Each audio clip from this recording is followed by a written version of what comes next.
Assalamualaikum warahmatullahi wabarakatuh.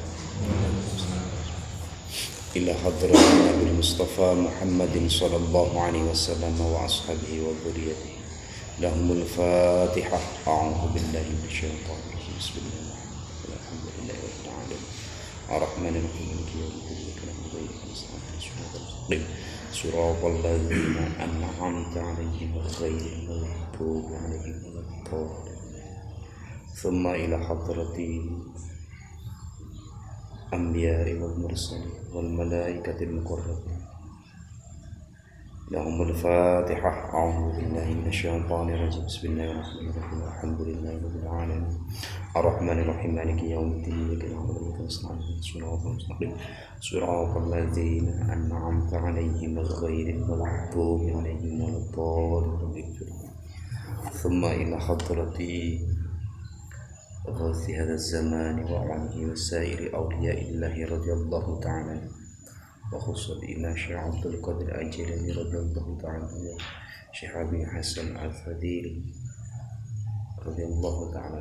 الفاتحة. أعوذ بالله من الشيطان الرجيم. بسم الله الرحمن الرحيم. الحمد لله رب العالمين مالك يوم الدين. ثم إلى قضاء الشيخ وصاحب الحديث أنه الشيخ أحمد الفاتحة. أعوذ بالله من الشيطان الرجيم.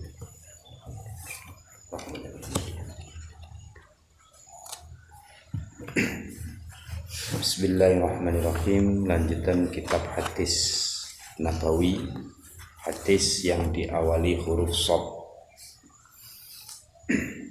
Hadis nomor 208. As-salawatul khamsi wal jum'atu illa jum'ati wa ramadhanu ila ramadhana mukaffiratu lima bainahunna idza tunibatil kubair. Rawahu Muslim wa ghairuhu an Abi Hurairah. Artosipun Kanjeng Nabi dawuh, salat 5 waktu lan salat Jum'ah tumeka Jum'ah meneh lan poso Ramadan tumeka Ramadan meneh, kabeh perkara mau bisa nglebur dosa kang ana ing antarane perkara mau. Yen sekabehane dosa gedhe didoi, ora dilakoni.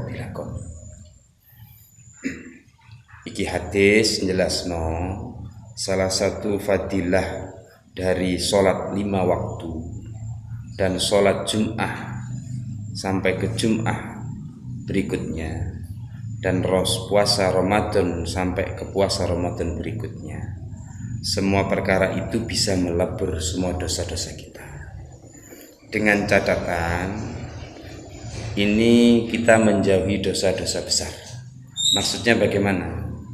Jadi sholat 5 waktu ya, ini bisa melebur dosa-dosa kecil kita ya. Makanya dari situ ya, kalau kita ingin aman, nah kita jaga sholat 5 waktu, kita jaga.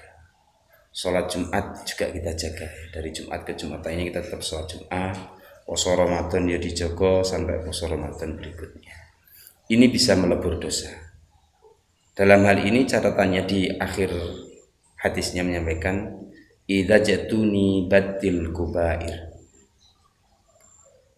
Jika betul-betul kita benar-betul menjauhi dosa-dosa besar, berarti bisa diartikan dosa-dosa kecil-kecil itu bisa lebur dosa dengan sholat 5 waktu. Maka dari situ insya Allah lek awake dhewe gelem nglakoni tenan ya.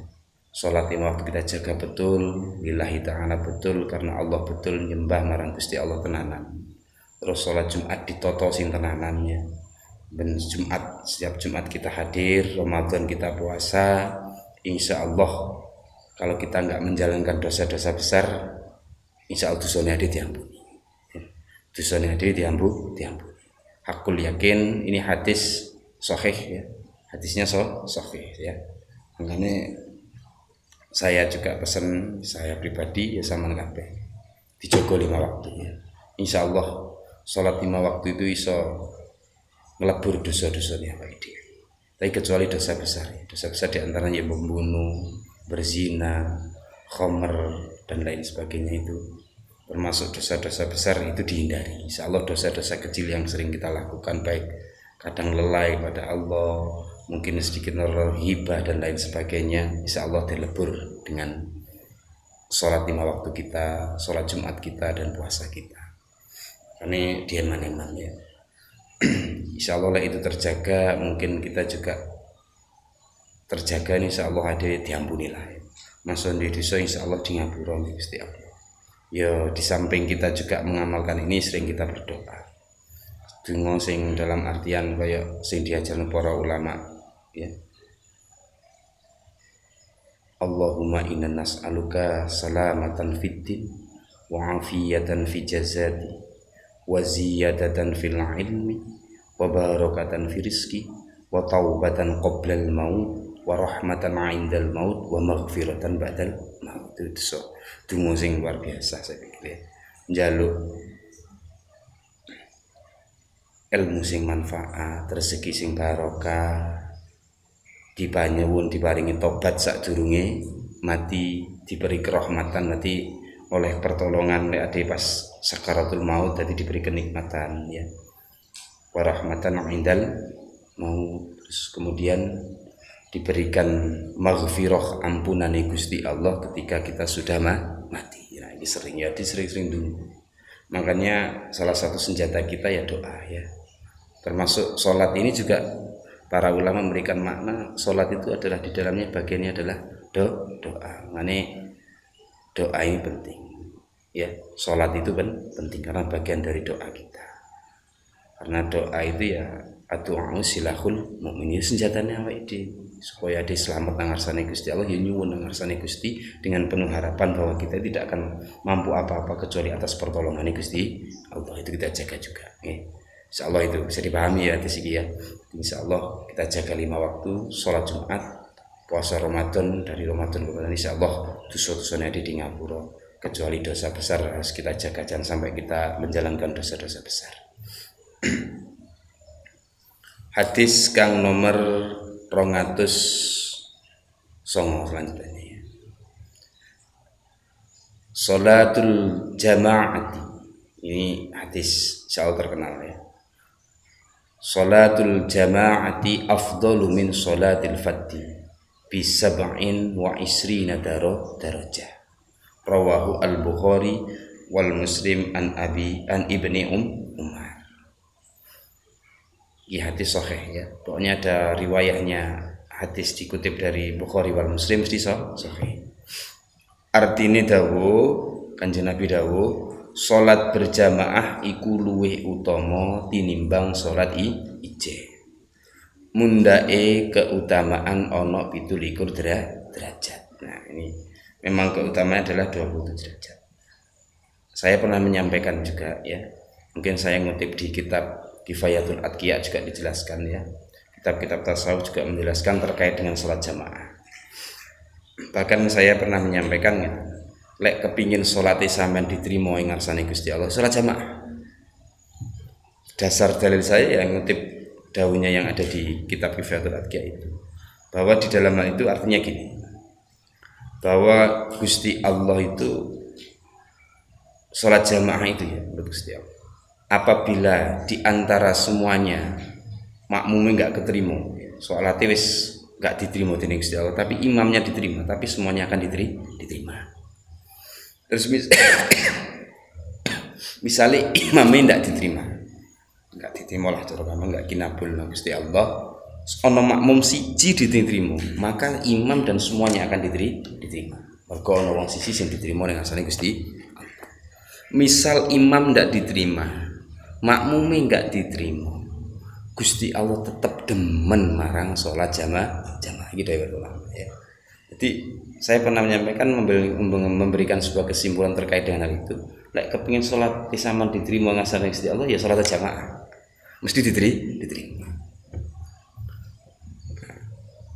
Jamaah itu apa ya? Definisinya jamaah itu ya cukup ada imam, ada makmum, nggak harus banyak enggak.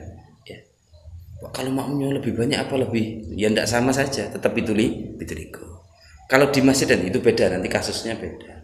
Kalau masjid memang ya, karena masjid itu memang ya tempat yang kita anggap itu adalah betul-betul Baitullah. Jadi sholat di masjid itu ya nanti bedanya karena masjidnya ya, karena masjidnya, bukan karena sholat jamaah. Berarti beda, dari sholat jamaah tetap takarannya sama 27.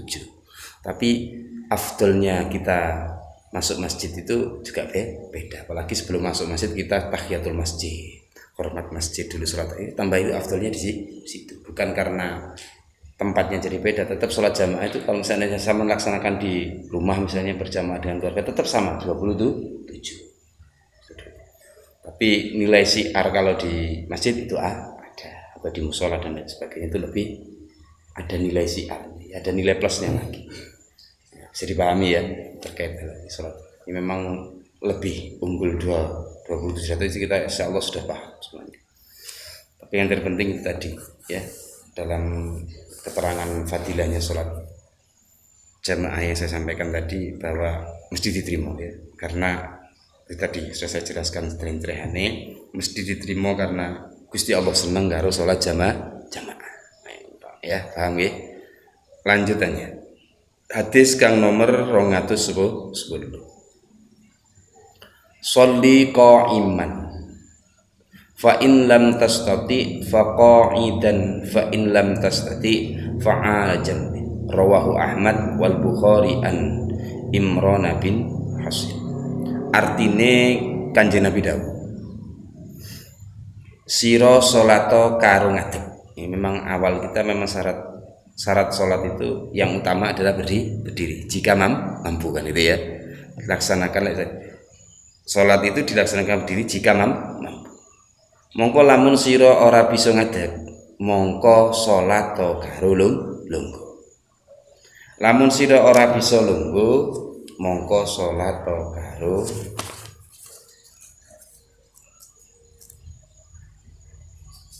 bahasa di sini sholat atau karo ing ngatasé lambung ira utawa turu miring.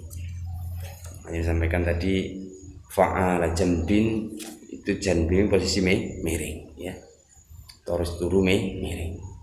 Lek gak iso miring loro ya belum mantap apa-apa pakai isyarat. Itu alternatif terakhir. Lek wis gak iso nggae isyarat ya gak usah sholat wis mati ya. Enggak iso isyarat kan mati orangnya ya. Jadi gini, saking pentingnya sholat. Maka ini juga memberikan sebuah sinyal bahwa Islam itu enggak memberatkan, tapi Islam itu memberikan solusi kita yang terbaik untuk kita sebagai manusia yang punya kewajiban kita untuk ngabdi nang ngarsane Gusti Allah. Kita itu jangan sampai lupa ya. Kita itu semuanya nang dunia iki diciptakno nang ngarsane Gusti Allah ya kon ngabdi nang Gusti Allah. Kon nderek aturane Gusti Allah. Nah, kita itu kadang lali ya. Kita sering lupa bahwa aku mbek sampean kabeh itu milik Gusti Allah. Jadi urip aja sak penake dhewe, duwe aturan, duwe ageman, termasuk agama ini ya. Termasuk agama ini. Agama itu Allah memberikan sebuah aturan yang tidak memberatkan sama sekali, tapi jelas memberikan solusi. Termasuk halnya saking pentingnya karena sholat ini adalah merupakan aturan kita sebagai manusia. Jadi umat Kanjeng Nabi Muhammad ini sholat ini penting. Sholat ini penting. Saking pentingnya, tetap Islam dalam artian memberikan tekanan bahwa itu hal yang penting, tapi tidak memberatkan. Nggak iso mbek ngadeg, ya ambek lungguh. Nggak iso mbek lungguh, ya ambek tidur, tidak apa-apa. Saking pentingnya. Gak bisa sambil wudu, ya tayamum, tidak apa-apa. Tayamum, waduh kalau mau jalan ambil debu sudah dia tembak di tembok, karena sudah dikeyakinan bahwa tembok itu pasti ya apa mesti tahu ketaburan angin dengan debu. Itu salah satu solusi terakhir itu pakai debu tembok. Rata-rata itu tidak apa-apa. Mau tembok niatnya nawa itu tayamul istibahati sholat sudah suwet. Ngene tok beres mulai sholat ya sudah beres. Pas mungkin loro nemen ya tembok sudah. Ini sudah beres ya. Tidak usah kupu-kupu nang jeding wa mumet nang jeding tambah ngeluh nek kena banyu wis kita tayamum aja. Sanggih kana Islam. Itu rukshoh yang diberikan dalam Islam. Terus juga diberikan dengan jalan Islam ya, bahwa kita itu miliki Gusti Allah, punya aturan, punya kewajiban kita kepada Allah, dan kita nanti kembali pada Allah. dan semuanya akan dipertanggungjawabkan. Ojo lali ya, ojo sampai lali. Makanya penting kita itu saling mengingatkan antara kita bahwa kita itu hidup nang dunya kon ngabdi nang ngarsane Gusti Allah, ben kon balik nang panggonane dhewe sing sesuai. Makanya sering saya sampaikan, kenapa sih Gusti Allah kok nggawe aturan kudu sholat dan lain sebagainya. Gusti Allah itu kepingin sampean itu jadi khalifah di muka bumi, nanti kembali pun akan di tempat yang muasal kita awal manusia diciptakan. Lah, awal muasal kita diciptakan itu balik nang ngarsane swarga. Lah, kita untuk menuju surga ini karena sudah ada apa istilahnya? Perseteruan yang awal antara siapa? Iblis dan mbah Nabi Adam kita ya, mbah nenek moyang kita Nabi Adam. Sono perseteruan. Jadi mereka berusaha aku mbek sampean kabeh ben gak balik nang ngarsane panggonan sing asline diciptakna iku surga. Balik manggen sing nang yang mana nanti sudah ditentukan bahwa apa? Iblis dan keturunannya nanti akan manggen nang neraka. Dan mereka punya hak, punya apa? Diberikan hak oleh Allah untuk menggoda kita supaya kita nggak balik nang asal kita. Lah, Gusti Allah juga punya, Gusti Allah ini sifat Rahman Rahim luar biasa.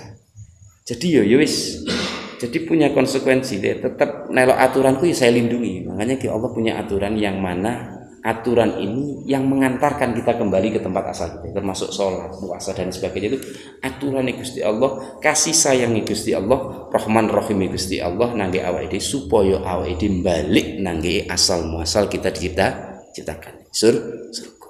Ngajak kleru, waduh. Islam ini nyiksa, kon poso, kon sembahyang terus siksa. Lagi sampean cok kleru, sampean iki saiki diburu oleh iblis, ya. Kita itu diburu. Kita diburu sama mereka. Ya salah satu kita itu mudah untuk diburu karena kita punya hawa nafsu ini. Makanya salah satunya hawa nafsu ini akan bisa tertunduk kalau kita betul-betul ngabdi pada Allah. Nah, ini kita harus pinter-pinter ya. Kudu pinter-pinter. Jangan sampai logika kita menyalahkan agama. Membawa agama itu berat ya. Justru kalau saman lepas dari agama nanti kedepannya jadi berat ya. Karena kita akan kembali ke neraka, tapi tadi balik nang neraka kan salah mungkin. Justru salah mungkin. Nah, ini perlu dipahami ya. Hadis kang nomor 211. Tapi nyen salat ya. As-salatul qa'idi nisfu salatil qa'im. Rawahu Ahmad wan Nasa'i an Anasin. Artine dawuh salate wong kang karo lungguh ya, salatul qa'id ya, dengan duduk nisfu salatil qa'im. Ganjarane itu nisfu, separuh salate wong kang ngadeg. Mangkane gini saya sampaikan. Mumpung aku mbek sampean kabeh diparingi kuwasa ngadeg. Salat ae. Timbangane kok wis garek lungguh kursi roda, salat kita di kursi roda jelas jauh bedanya ya. Jelas jauh. Tapi saya sampaikan, kita semuanya mesti dalam posisi sehat itu, nafsu kita juga sehat. Ngerti? Makanya wong lek wis loro lombo kok cepet tobatin aku. Karena ya wis gak sehat, nafsune barang gak derek sehat. Jadi ya wis iso malah eling Gusti Allah. Tapi saya sampaikan, kualitas ibadahnya orang yang duduk, ibadah sholat yang duduk itu separuh dari orang yang bisa berdiri. Karena saya sampaikan, ibadah itu semakin besar penundukan hawa nafsu pada diri kita untuk tunduk pada Allah, itu semakin besar yang kita tundukkan, semakin besar nilainya di hadapan Allah. Saya sampaikan. Makanya lek adi sehat bugar agar-agar si enom bergas ini rajin ibadah, jauh nilainya dari orang yang lebih sepuh rajin ibadah. Ya iku mah, lek wis sepuh kan wis alah napa-napa wis enak to ya. Nilai nafsunya kan rendah. Penundukannya lebih mudah. Ini saya sampaikan logika ini. Logika ibadah kenapa kok arek enom itu kok jauh lebih luar biasa nilainya, dia disenangi Gusti Kanjeng Nabi. Saya pernah menyampaikan Rasulullah itu lebih senang pemuda yang rajin ke masjid, rajin ibadah dan sebagainya daripada orang tua dan yang rajin ke masjid. Karena ya ini lek sik bugar itu apa? Ya jadi zaman wis moro sik nomor loro kering terus waduh wis kok kudu mati-mati mesti cepet eling Gusti Allah. Sebab wis ora iso napa-napa ya ora. Cepet eling Gusti Allah. Gampang. Tapi lek sik enom ya jadi wabot padahal cara fisik malah lebih enteng. Tapi kita penundukan hawa nafsunya juga jauh lebih berat karena nafsu kita juga bugar. Nafsu kita juga bugar. Mengenai kasus wajar kalau kita menemui sekarang itu fenomenal awake dhewe mesti kan sering gitu ya. Sing rajin-rajin ke masjid, rajin ke musola itu mesti wong sepuh. Logikanya nafsu ini sih wis kapatir. Tapi jelas kualitasnya jauh mbek sampean. Makanya sampean harus lebih giat, ya, lebih semangat. Lebih semangat. Ngonteni sepuh yo lek nutut sepuh, sik bugar ora ono ya susah ya ora. Jadi makanya tapi juga gitu ya.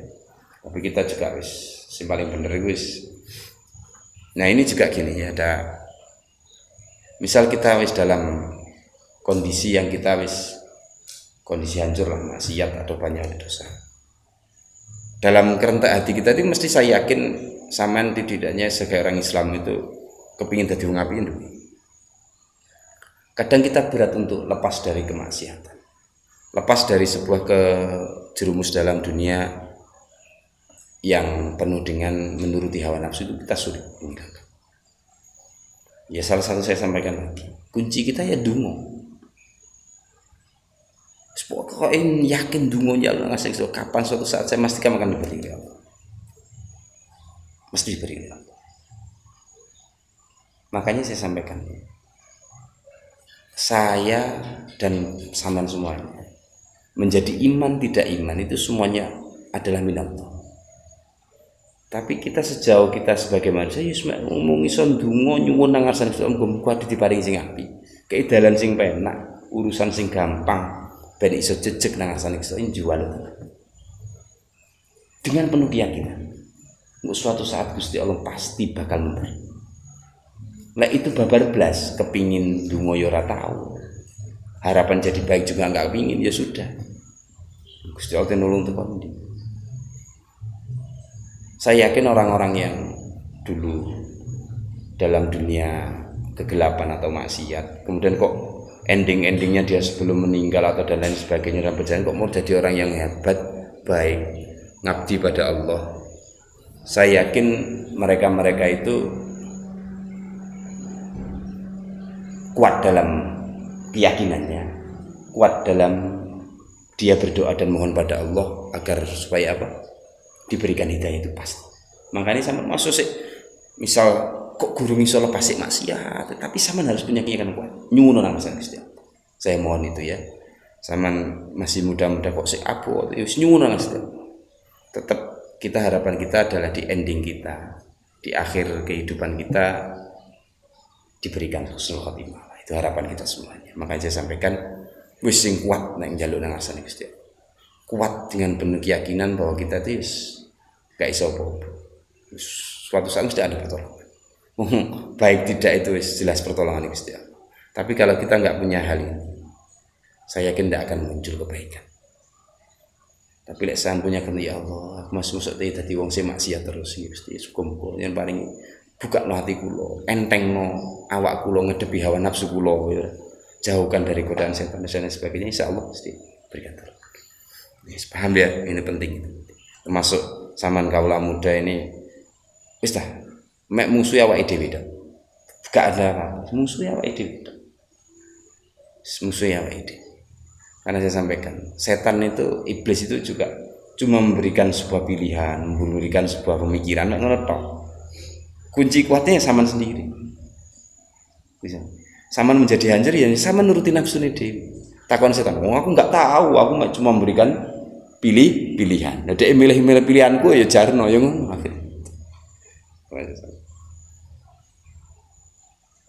Makanya di dalam diri kita ada dewan perancang kebaikan, ada dewan perancang kejahatan. Jadi dewan perancang kebaikan ini ya jelas itu jalani kok hidayah Gusti Allah selalu memancar pada kita. Oh hidayah Gusti Allah itu enggak pernah putus. Bagaikan sinar matahari yang tidak pernah putus menyinari bumi. awak enggak tahu. Makanya Gusti Allah bendek sampean dan jenengan kok terus senang kula maksiat. Jenengan mboten nate kayak hidayah. Siapa bilang? Hidayah saya itu tidak pernah berhenti. Tapi kalau kok maksiat, ya karena kamu tidak pernah memandang hidayahku itu mesti. Ini lingi-lingi, mesti Gusti jape ngono. Itu mesti enggak jape Gusti Allah ngono kok. Cara enggak lho, saiki dipikirakan sampean kebaikan ya sering. Iya ora? Dengan kebaikan sering tuh. Aduh, kebaikan sering. Ini hal yang baik tapi sering. Makanya suatu saat kok nelek ya mergo urusan mergo setan ndak. Setan cuma memberikan pilihan. Dan setan bertimbang, ngene lho penak. Enggak sih nontonnya ya kamu sendiri. Nafsumu itu sendiri. Kamu nafsu kamu banter ya sudah. Nafsu yang tidak baik banter ya sudah. Dewan perancang kejelekan itu menang sudah. Kita kalah ya. Itu yang harus kita menangkan. Ya, difaham ya. Makanya mumpung si jejak sehat, ayo disemangat lagi ya. Ora usah ngurus omongan wah rugi sholat itu jenggang-jenggi enggak diterima. Ini itu logikanya setan. Itu logikanya setan. Wis kamu sholat 5 waktu. Terima enggak diterima itu lho. Wong sing ngomong mesti yakin diterima. Ora ero adik, ya bener. Tapi kita sudah melakukan kebaikan hal yang dicintai oleh Allah dan Rasul. Wis ta. Lah ono ngomong rugi kalau sholat jenggang-jenggi, sholat tinggal diterima, sholat kok mek jenggang-jenggi. Itu logikanya setan. Jadi logikanya setan jelas itu enggak ada ya, dalam dunia apapun enggak ada. Itu logikanya setan. Sebenarnya kok gini ya. Sampean sholat 5. Wis pokoke sholat lah. Perkara ndak diterima gak diterima lho jare Gusti. Wong sing ngomong lho ora kira jamin nek diterima. Ayo sapa sing jamin. Jadi saya sampaikan yang paling bener memang gitu ya. Wis salat itu apik wis barang yang baik. Perkara kamu syarat mek jenggang-jenggi dohir kamu, wis dohir kamu nglakoni kebaikan, ya. Dohir kamu nglakoni kebaikan. Wis gak usah bingung. Sugi aku sembahyang, jenggang-jenggi tok gak terima wis. Ndak usah dipikiran itu. Wong sing ngomong ngono urung karuan. Sopo sing salat ini? Gus Kanjeng Nabi dipikir kelasnya Sayyidina Ali aja pernah diuji, ya bener. Kelasnya Sayyidina Ali pernah diuji salat. Salat yang paling terbaik adalah Sayyidina Ali. Waktu diuji mau diberi apa? Sorban Sayyidina Ali. Sopo sing iso ngalahno Sayyidina Ali saiki sawaran dunya? Ya ora ana tah, ya ora. Logikanya kan iman yang paling terbaik adalah sahabat-sahabat Rasulullah. Makanya kita gak usah kalau kita sudah sholat aja mbok iku mek gum dohir kamu ya apik berarti ngabdi Gusti Allah ya. Pokoknya sholat itu barang apik. Ndak usah ditanya ini wis hadir hatinya ndak wis itu wis urusannya Gusti Allah. Yang penting kamu niat pingin ngadep Gusti Allah. Perkara menanti hati kamu bisa hadir itu betul-betul pertolongan Gusti Allah. Saya sampaikan. Lillah billah, keikhlasan yang murni, iman musyahadah itu semuanya pertolongan pemberian Gusti Allah. Awake dhewe mung iso ndonga nyuwun nang asal supaya diwehi. Paham? Supaya diwehi. Jadi tidak semua orang berarti ngoten niku wewane bisa nggih. Tapi kalau kita beramal soleh itu merupakan hal pilihan kita yang bisa kita lakukan semua orang. Enggak ngenteni makom yang tinggi. Misal sholat itu amal soleh apa tidak? Ya wis gak usah ngenteni kamu wis sholat wae. Wis kamu sudah melakukan amalun sholihah. Di Quran ya jelas. Nanti semua orang akan bukti ya wal asri innal insana lafi khusrin illa lalladzina amanu wa amilun sholihah. Berarti sing selamat iki wong sing iman sing gelem ngamal sholeh. Sholat tak wis amal sholeh. Apa perlu harus hadir? Ya perlu hadirnya hadir itu. Yes kita itu tahap keimanan kita. Itu pertolongan Gusti Allah. Sepenting wis gelem nglakoni salat lah dohir saja. Iku wis beramal baik. Lah beramal baik itu salah satu syarat kita untuk nanti diterima, diampuni Gusti Allah. Salat. Sing penting wacanane apik, ditoto dohire apik wis cukup lah. Perkara waduh, atine enggak hadir kok trimo jenggan-jengi urusan Gusti Allah wis taala. Dalile akeh wis kamu saya yakin maksud ini aku nglakoni amalan apik kok. Ya ora wong salat iku jelas perintah dan jelas hal yang baik, ndak perlu disah diungkrik-ungkrik di ukur-ukur ini harus gini harus ini, sudah kamu syarat dohir kamu jalankan, wis cukup. Perkara nanti imannya naik, kamu bisa musyahadah, bisa ngerasane makrifat pada Allah, wis iku pertolongan Gusti Allah. Sing penting ada ikhtiar.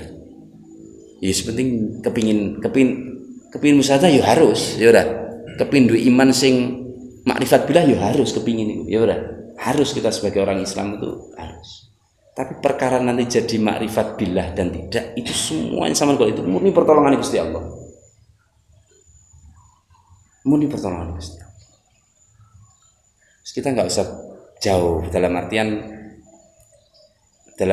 kita jadi gara-gara itu malah kita kendor beramal soleh. Paham ya? Kendor beramal soleh. Sholatnya mali alas, kurung mesti diterima, sholat kok ini gak sholat mali ya. Dia malah kelelehan kabeh. Setan guyu-guyu.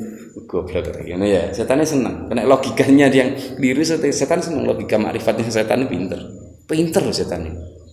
Jago makrifat. Mulai cuma membuat logika-logika seperti itu untuk menggoyahkan kita tidak beramal soleh ya bisa saja ya. Kate poso rugi, posoku mek ngelak mbek ngombe tok gak ada apa-apa wis gak poso. Yes, seneng setan ya ora. Gak amal soleh nih ya ora wis gak usah dipikir dulu sing tenang lurus dulu. Paham ya maksud saya ya? Biar enggak kendor. Tetap terjaga wis talah wis perkara itu nanti sing penting ade nyuwun nang ngarsane Gusti Allah. Hadis yang selanjutnya. Hadis nomor 212.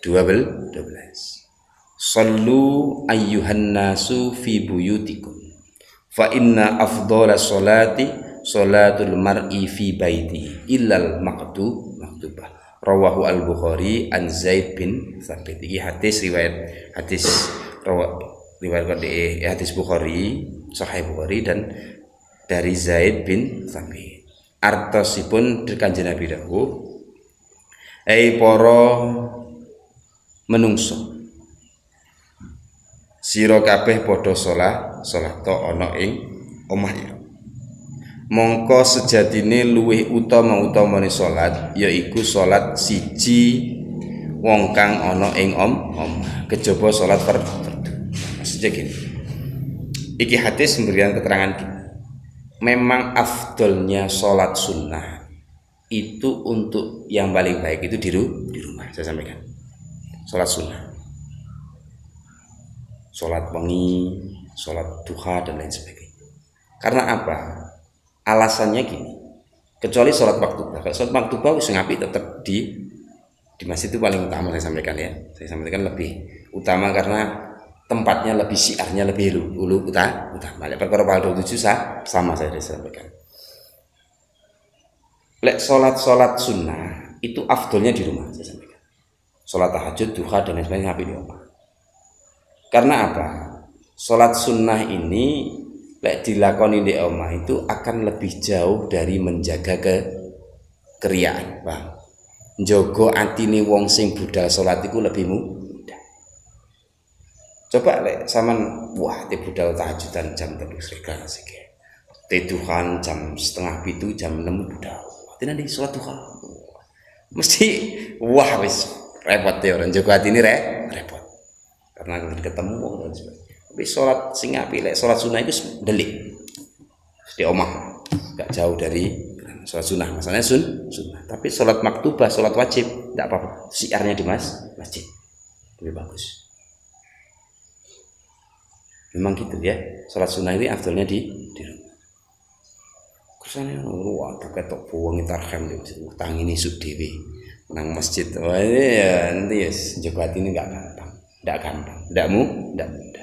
Memang yang paling bagus untuk sholat sunnah itu afdolnya di rumah. Kecuali sholat sunnah yang memang dianjurkan untuk berjamaah, kayak sholat riyo, ya sing api ya dia, gak mungkin kalau sholat riyo di omah dewi. Kan sekalian iya sebagai di omah ya rasanya mungkin syarat-syaratnya kudu khutbah ya kudu jamaah ya. Salat tarawih afdalnya juga jamaah karena sudah disepakati di sahabat di waktu Umar bin Khattab menyepakatinya.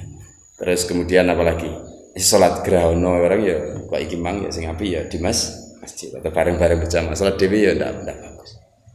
Boleh ada yang ulama membolehkan tapi ndak terlalu bagus. Yang paling utama itu dianjurkan berjamaah. Siapa lagi?